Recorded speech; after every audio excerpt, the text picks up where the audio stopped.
Random thoughts. In this video, I'm going to be asking some questions, and the questions I'm asking in this video are coming from or have been made to ask these questions because of the comments that I've seen in the videos that I've published. And I have to say that when I started publishing these videos, there are things it's now apparent I didn't know. I was ignorant about some things. And as I published the video and I was looking at the comments that the people were making or the people watching the videos were making, then it became very clear to me that I was ignorant about some things. And in particular, I was ignorant about the relationship between the Somali people and the Oromo people. To me, they seemed like to be more or less the same people to some extent, because, of course, we have the Cushite umbrella that is always used.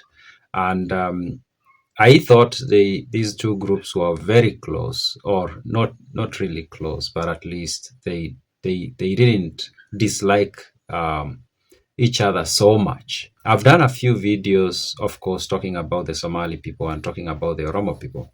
In one of the videos, somebody reached out and it was a lady, and she was like, why are you publishing this information about us? Is it because you've been paid by people who don't like us?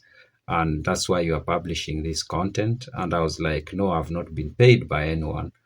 And yeah, I've not been paid by anyone. I need to clarify that because I've seen those statements being made that I've been paid. No, nobody has paid me to say these things because I don't need to be paid to say things that I say. These are actually things that come up in my mind or I come across, and then I just make videos to talk about them. But she insisted that I'm either paid, or if I'm not paid, then I'm married to a woman who belongs to those other people. And she told me, looking at you, you don't look like the people who dislike us. But if you are not paid, then it's most likely that you are married to a woman who comes from those people.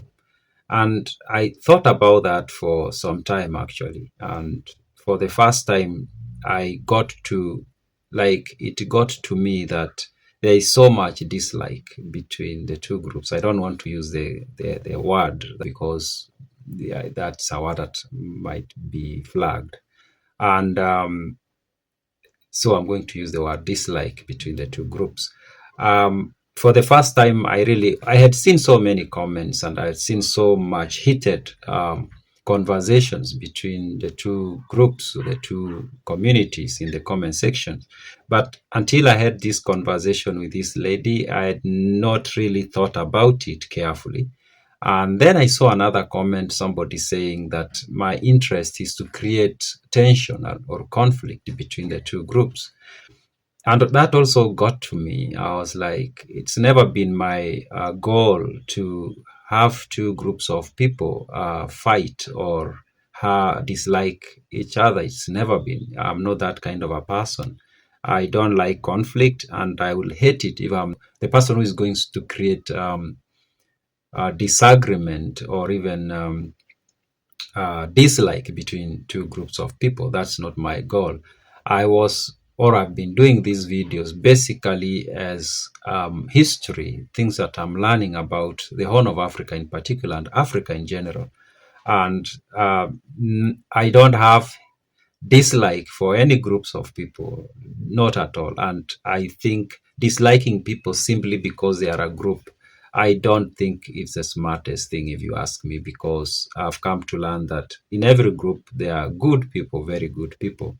And in every group there will always be people who are not very good. That's how life is. But we as humans are very lazy. It's by nature. We are lazy. We are always trying to find the shortcut. And one of the things we try to do as humans is to figure out where danger is and try to avoid that danger. And often we run into risk by so doing. We run into risk of branding people in a certain way, so that it is easier for us to say such and such a group of people are bad people and such group of people are good people. Often our own people are good people, and maybe some other people are terrible people or they are not good people. And that's always out of the laziness of humans, of us humans, because we hate it or we dislike it if we have to spend so much time when we meet people to try to learn who they are, besides where they come from. So it is easier for us when we meet somebody, we just find out, oh, they come from this community, then they are this, or they come from that community, then they are this. That is easier for us rather than every individual I meet, every Somali person I meet, I should spend time to get to know them as a person, because I understand being Somali is not a character. It is never a character. It's just a community that somebody found themselves in. Same case if I found an Oromo or I met an Oromo, and to be honest, I've met Somalis, I've met Oromo people, and some of them we've been very good friends. And as a human, it is a lot of work for me to sit down and try to understand every Somali as an individual, or every Oromo as an individual, or any person from whichever, Kikuyu, Luo, whatever. So for most of us, we see that as a lot of work. So it's just easy for me to be like, oh, you are Somali, then this is what you are. But that's running a huge risk and making huge assumptions about people, because Somali A, Somali B, Somali C are just, they share Somali identity. They might share the culture and things like that, but deep down, these are different people. One person is mean, the other person is very decent human being. That's how humans are, but sometimes we are too lazy to spend time to know people. Now, so the questions I'm asking is why this much dislike between these two groups of people? Is it historical? Is it political? Um, what is it? And who benefits out of it? Because trust me, there's always somebody who benefits from these kind of things. Who benefits from it? And what is going to be achieved out of it? And why is it so important for people to have so much dislike for each other? So of course, nobody might have the answers, but I thought I might ask, and somebody might tell me, why is there so much dislike between the Somali people and the Oromo people? And I remember I was looking at some documents a while back about the Oromo resistance that has gone on in Ethiopia for a while. And I saw this particular detail that at some point when this resistance was starting, the Oromo people found a home in Somalia, or at least the people who were fighting. I don't want to say the entire community because that's also branding. But at least there are Oromos who found a home in Somalia. And it's the same case with Somalis. Of course, there are Somali people who, so Ethiopia is their home.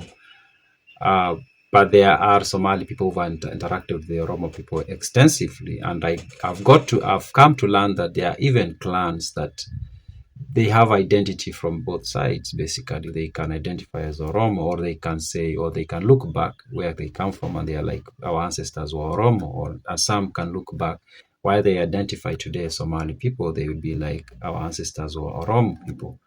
So why this friction?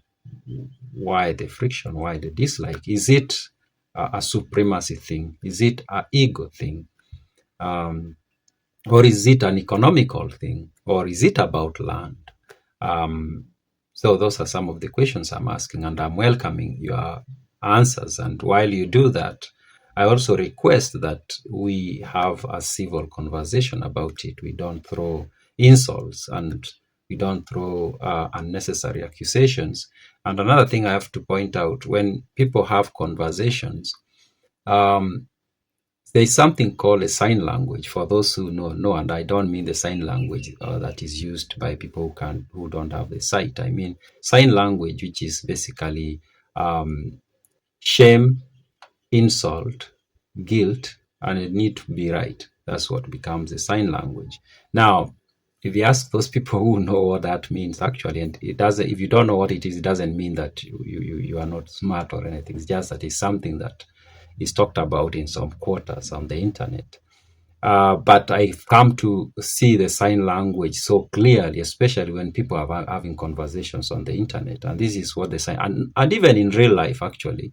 And the sign language is that when somebody doesn't have an argument that is logical, they resort to either shaming the other person or insulting the other person or guilting the other person or just trying to be right even when they are not actually right. So while we are having these conversations, let's not have the sign language coming in where you're just throwing insults. By throwing insults or trying to shame other people, you are basically saying, I don't have an argument, so I'm just resorting to try to bait the other people, the emotions of the other people. And that's not being a good person. That's not being a decent human being. A decent human being, you have conversations, you have arguments, you talk things, and if somebody, the other person is right, you are like, okay, you are right. If they are wrong, you tell them they are wrong and you explain to them why you think they are wrong. And of course, as humans, we don't have to agree always. Of course, you might leave a conversation. You still believe what you believe, and the other person still believes what they believe, and life goes on. So, those are my random thoughts.